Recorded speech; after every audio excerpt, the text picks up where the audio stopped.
What's up, sunshine? Go on and smell the flowers and cool the soup.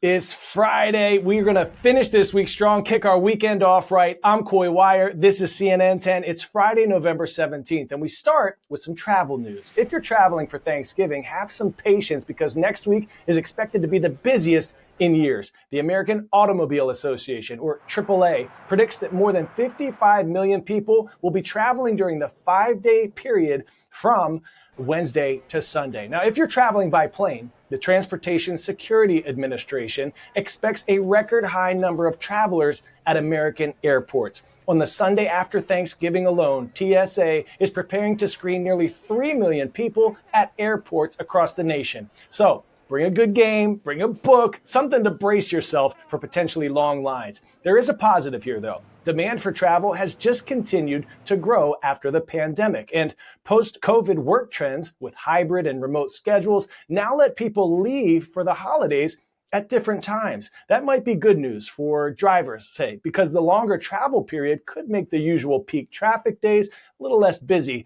than they used to be. Now, can you guess what those days are? The Wednesday before Thanksgiving and the Sunday after. Still, most Americans may be returning from the holidays on Sunday. That'll make it the busiest air travel day of the year. That's according to the aviation firm Cirium. It expects airlines to fly more than 3 million seats on 22,000 flights that day. If you're traveling over the Thanksgiving holiday, pack your patience. It's expected to be a record-setting travel season in the skies and a busy one on the roads. The trend is that people are still traveling in very large volumes. AAA is forecasting 55.4 million people will be traveling to their holiday destinations, including more than 49 million who will drive to their destination between the Wednesday before Thanksgiving and the Sunday after the holiday. If you're hitting the road, AAA says that Wednesday afternoon is still the worst time to hit the roads, with AAA recommending you leave on actual Thanksgiving Day. It shortens the amount of time that you're at your destination, but it also shortens the amount of time that you're in transit. The Sunday after Thanksgiving is also brutal, but not as busy as it could be. Hybrid schedules and remote schedules have changed everything because now people can leave for holiday travel at different times.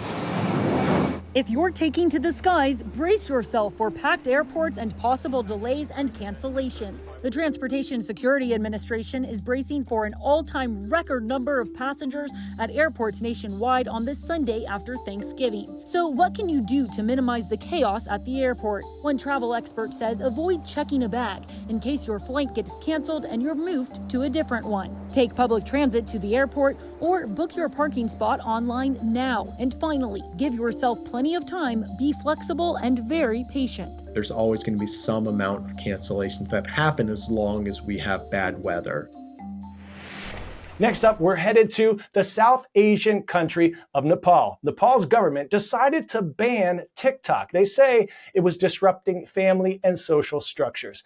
Nepal isn't the only country where the popular app with 1 billion monthly active users is now banned.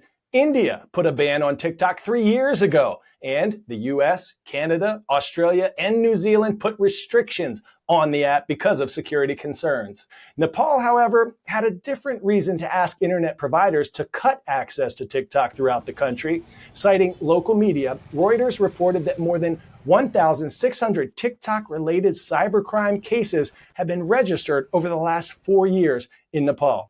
Nepal's prime minister said that the government had a long discussion on how to control the tendency to spread disharmony, disorder, and chaos in society, and decided that a ban on TikTok was needed. Now, pop quiz, hot shot, 10-second trivia. Which state has the lowest population density in the US? Hawaii, Alaska, Montana, or Wyoming?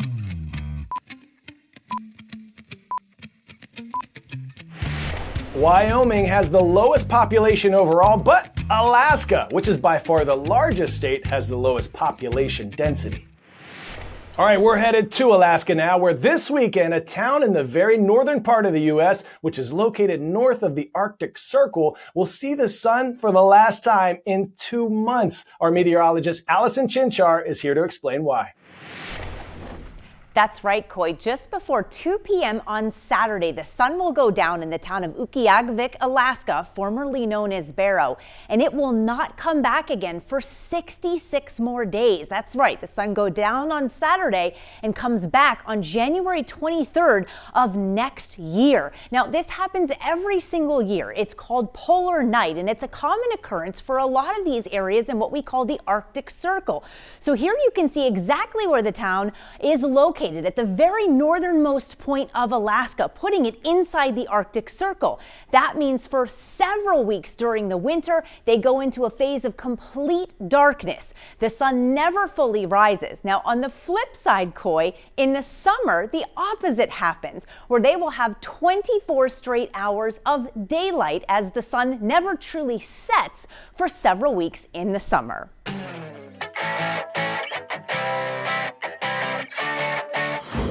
Today's story getting a 10 out of 10, an unusual new use of fall foliage. By the way, did you know that warm colors of autumn leaves are always present? They're just hidden by the abundance of green chlorophyll during the warmer months. You see, in the fall, leaves stop their food-making process and the chlorophyll declines. The green color fades away to reveal all the other colors hidden beneath. Now, check this out. At the Point Defiance Zoo in Tacoma, Washington, a baby ox named Willow came up with a fun way to enjoy the new fall foliage.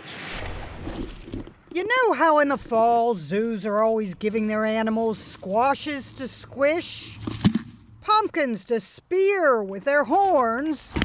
The zoos call it enrichment. It gives the animals something new to do. And a photo op for the press. This is her first time with a big leaf pile. We think you'll really fall for this fall ritual featuring Willow, the baby muskox. Willow is a little over 2 months old. She lives with her mother, Charlotte. Willow was born here at the Point Defiance Zoo in Tacoma, Washington. A girl who loves to headbutt her red ball and splash around in puddles, and now this. Willow really seems to be into fall foliage. She loves it. The leaves are one of her favorite things. Raked into a pile by the keepers. And she just went wild. The name Willow totally suits her because it's one of her favorite foods. But the pile consists of maple leaves. If it was all willow leaves, she'd probably eat that entire batch of leaves. Eat it rather than frolic in it. Either one is a barrel of fun.